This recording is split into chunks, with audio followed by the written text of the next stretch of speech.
안녕하세요. 바울이 데살로니가 교회의 믿음과 인내로 인해 감사합니다. 오늘 본문은 데살로니가 후서 1장 1절에서 12절입니다. 3절. 형제들이여, 우리는 여러분으로 인해 하나님께 항상 감사하지 않을 수 없습니다.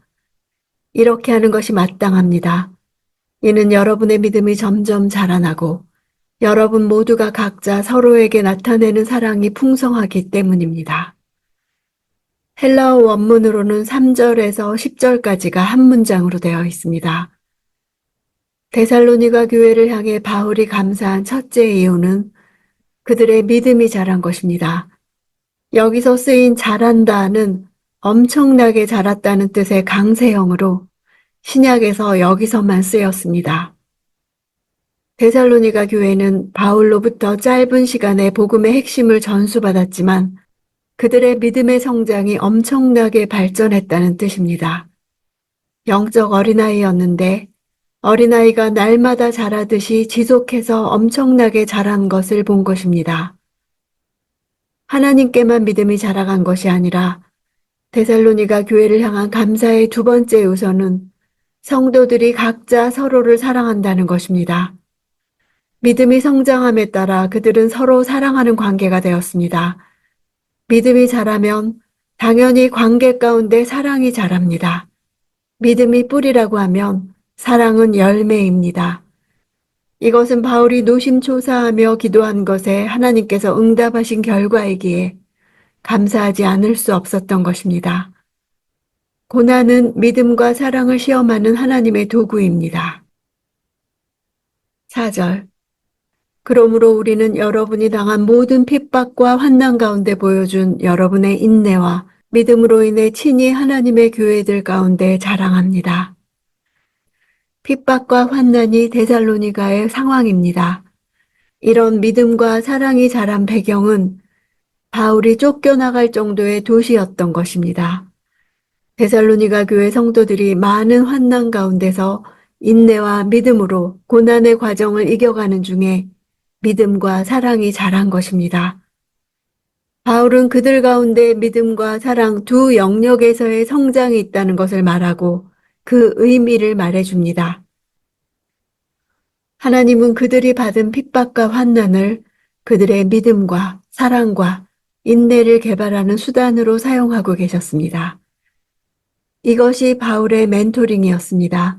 핍박만 보이는데 그것을 통해 하나님이 믿음과 사랑과 인내를 개발하고 계신다는 것을 가르쳐 주는 것입니다. 이런 멘토링은 바울이 먼저 경험한 일이기에 말해줄 수 있는 일입니다. 5절. 이것은 여러분을 하나님 나라에 합당한 사람들이 되게 하시려는 하나님의 공의로우신 심판의 표입니다. 그 나라를 위해 여러분도 고난을 받고 있습니다. 하나님 나라와 고난은 어떤 관계를 갖고 있는지를 말해주고 있습니다. 현재의 고난은 하나님이 침묵하신 결과가 아니라 오히려 그분의 공의가 실현되고 있는 생생한 과정이라는 것입니다. 고난 속에 보인 믿음은 그들이 하나님 나라에 합당한 백성임을 증명해 주었고 공의의 하나님은 장래의 안식으로 갚으실 것입니다. 구속받지 못한 세상에 살고 있는 성도들은 핍박과 고난과 고통을 겪을 수밖에 없습니다. 핍박을 받는 것은 하나님 나라에 합당한 사람들이 되게 하시려는 것입니다. 불의한 핍박은 장래 하나님의 공의로운 심판이 올 것을 말하는 표입니다. 핍박은 하나님의 크신 계획의 일부입니다. 핍박자들은 하나님의 공의로운 심판을 받을 것이며 핍박받는 성도들은 하나님의 나라에 합당한 자로 여김을 받게 될 것입니다. 9절. 그런 사람들은 주의 얼굴과 그분의 영광스러운 능력에서 떠나 영원한 멸망의 형벌을 받을 것입니다. 주의 얼굴을 떠난다는 것은 주님과의 교제가 단절된다는 것입니다. 하나님의 영광에서 떠나는 것은 하나님의 영광에 참여하지 못한다는 뜻입니다. 12절. 이렇게 함으로 우리 하나님과 주 예수 그리스도의 은혜에 따라 우리 주 예수의 이름이 여러분 가운데서 영광을 받으시고 여러분도 그리스도 안에서 영광을 얻게 되기를 원합니다. 바울의 기도의 목적은 두 가지입니다. 앞절에서 바울의 기도 내용은 두 가지였습니다. 하나는 데살로니가 교회 성도들이 하나님의 부르심에 합당한 자가 되는 것이고, 다음은 모든 선한 뜻과 믿음으로 하는 일을 그분의 능력으로 이루는 것입니다. 여기서 바울의 기도의 목적도 두 가지입니다. 하나는 예수님의 이름이 데살로니가 성도들 안에서 영광을 얻는 것이고, 다음은 그들이 예수 그리스도 안에서 영광을 얻는 것입니다. 구원 얻은 성도는 그리스도의 영광을 공유합니다. 데살로니가 성도들은 비록 아버지 같은 바울이 떠나갔지만 이렇게 편지를 통해 양육받을 수 있다는 것에 감사했을 것입니다. 고난은 하나님의 영광을 품은 성도의 거룩한 표지입니다.